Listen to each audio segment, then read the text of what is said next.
حضرت سیدنا صدیق اکبر رضی اللہ تعالیٰ عنہ نے ایک دن ایک چڑیا کو دیکھا کہ وہ درخت پر بیٹھی ہوئی تھی، تو آپ نے فتنفس الصعداء، آپ نے بڑی لمبی سانس کھینچی۔ یہ ان لوگوں کے لیے ہے کہ جو غلط لوگوں کے ساتھ کھڑے ہیں، پھر غلط ظلم کرتے ہیں، پھر حکمرانوں ہی کرتے ہیں، پھر حکمرانوں کے کاسہ لیس بھی ہیں اور ان کی غلط باتوں کی تائید بھی کرتے ہیں، یہاں تک کہ وہ اسلام کے خلاف بھی اگر کوئی بات کر دیں تو پھر بھی اس کی وہ تعویلیں کرتے ہیں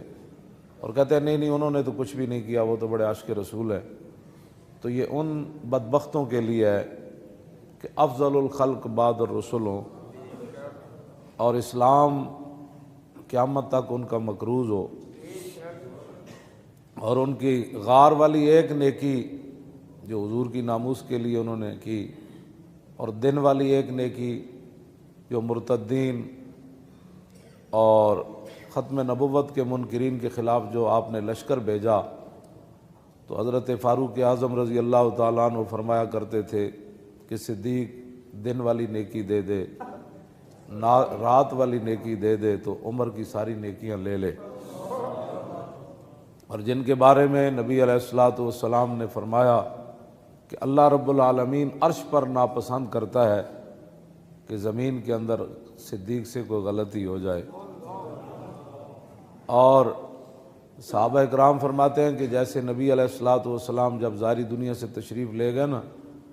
تو اس وقت مدینہ پاک میں جو گہرام مچا،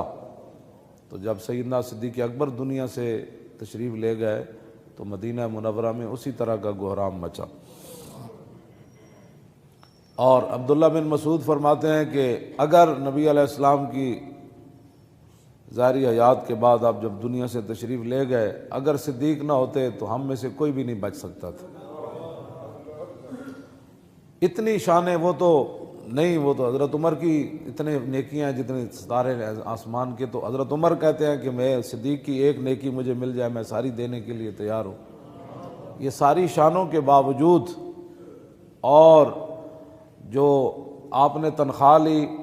2.25 سال 2 سال 2 مہینے کچھ دن جو آپ نے تنخواہ لی، وہ تنخواہ بھی واپس کر دی آپ نے، یعنی سرکاری مال بھی نہیں لیا۔ اور جب وہ سارا مال واپس، وہ اونٹنی بھی چلی گئی۔ اب اتنے بڑے آدمی ہوں، اتنی بڑی شانوں کے مالک ہوں، اور ان کے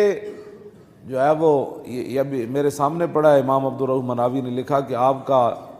جگر جو ہے وہ کلیجہ وہ جل گیا تھا،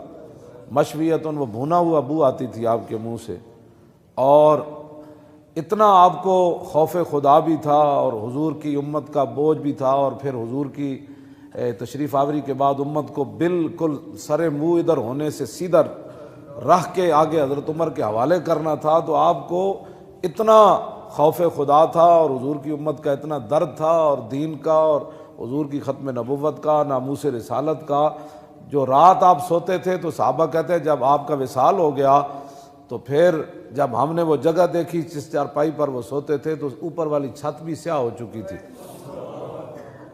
اتنے آپ درد سے سانس لیتے تھے رات کے وقت کہ میں نے حضور کی امت کو کس راستے پر جو ہے وہ کیسے چلا کر حق پر پھو توڑ لے جانا ہے، اور منکرین ختم نبوت کا کیسے کلا کما کرنا ہے، اور مرتدین کو کیسے راہ راست پر لانا ہے، مانعین زکوٰۃ کو کیسے سیدھا کرنا ہے۔ اور صحابہ کی جو حالت سرمے جیسی ہو گئی، اور صحابہ گلیوں میں پھرتے تھے کہ آپ نے یہاں رسول اللہ تو نہیں دیکھے، یہ حالت ہو گئی۔ تو اس ساری حالت کو سمیٹ کر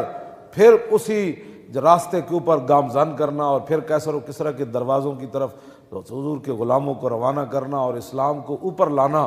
اور یہ جن لوگوں کے یعنی رات یہ صورتحال ہے، اور دن کے وقت جو ہے وہ جو کھانا ہے وہ مدینہ منورہ کے ایک عام صحابی، جو عام صحابہ عام تو نہیں ہے، مراد یہ ہے کہ کھانے پینے کے لحاظ سے ان کا جو ذرائع آمدن تھے اتنی تنخواہ لینی،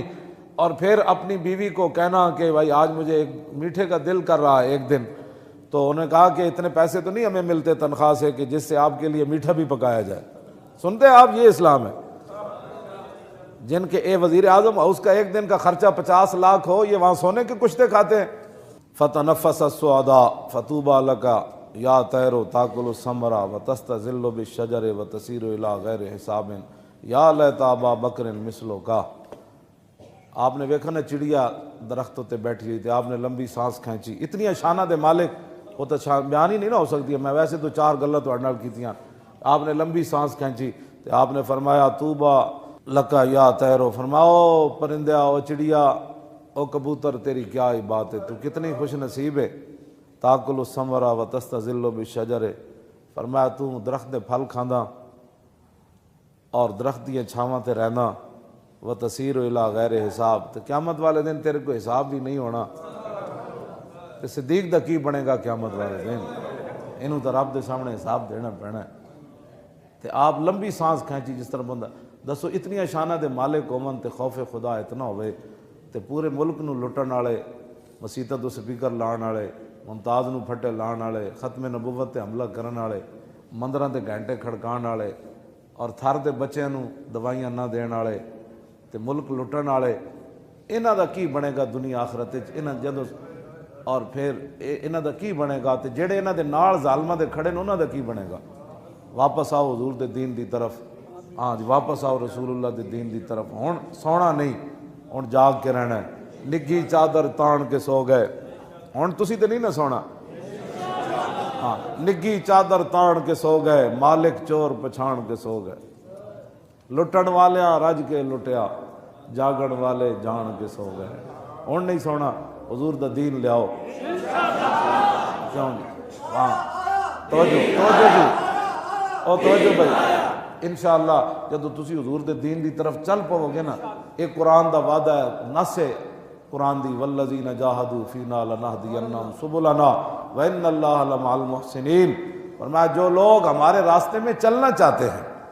محنت کرتے ہیں ہمارے، والذین جاہدوا فینا، ہمارے لیے محنتیں کرتے ہیں، لنہدینہم سبلنا، تو میرے حبیب انہوں نے دس دے وہ میں اتنا کریم ہاں کہ انہاں واسطے کئی راستے کھول دیاں گا، کئی راستے انہاں واسطے میں ہموار کر دیاں گا۔ چلن صرف اے، ہاں جاہدو دا مطلب ہے محنت، صرف اے پہلے محنت اے کرن، ستیا نہیں آندا، ہاں